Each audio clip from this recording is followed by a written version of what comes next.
Malachi 2:10-16. Commentary. Malachi 2:10-16 shifts from the corruption of the priesthood to the unfaithfulness of the people themselves. The prophet exposes two related sins: covenant treachery against fellow Israelites and covenant unfaithfulness within marriage. These outward acts revealed hearts that had drifted from the God who had established his covenant with Israel. Malachi 2:10. Have we not all one Father? Hath not one God created us? Why do we deal treacherously every man against his brother by profaning the covenant of our fathers? Malachi begins with a reminder that Israel shared a unique covenant relationship with God. The people had one creator and one covenant father in the sense that God had called and formed the nation for his purposes. Because they belonged to the same covenant community, they were expected to treat one another with faithfulness and justice. Instead, they dealt treacherously with one another. Their actions violated the covenant God had made with their fathers. Their sin was not merely social wrongdoing, it was covenant unfaithfulness that dishonored the Lord who had redeemed them as a nation. This verse demonstrates that true worship cannot be separated from how God's covenant people treat one another. Malachi 2:11. Judah hath dealt treacherously, and an abomination is committed in Israel and in Jerusalem. Judah had profaned God's holiness by marrying the daughter of a strange god, referring to marriages with idol-worshiping peoples that drew Israel into spiritual compromise. Under the Mosaic covenant, Israel was called to remain distinct because the nation served as the vehicle through which God's redemptive purposes would unfold.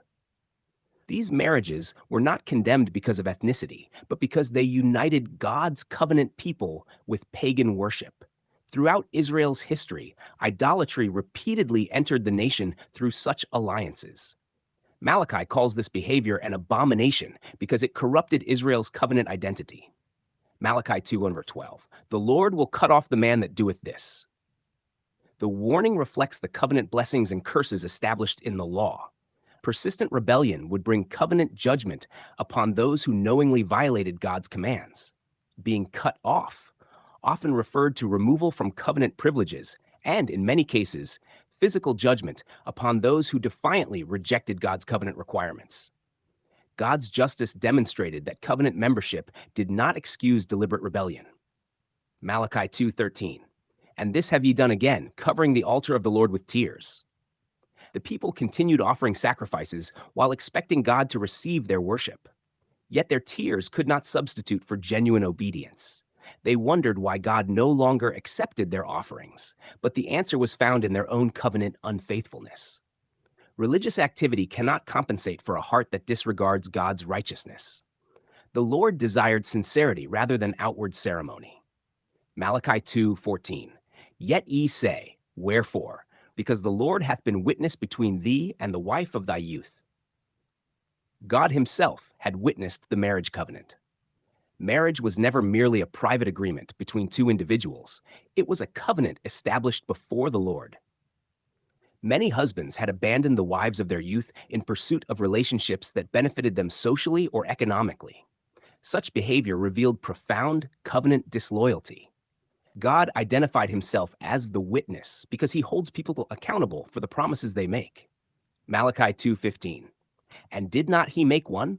Therefore, take heed to your spirit, and let none deal treacherously against the wife of his youth. Marriage reflected God's design for covenant faithfulness and the raising of a godly offspring within Israel's covenant community. The prophet emphasizes guarding one's spirit because unfaithfulness begins internally before it appears outwardly. A divided heart eventually produces divided loyalties. Faithfulness in marriage reflected faithfulness toward God himself. Malachi 2:16.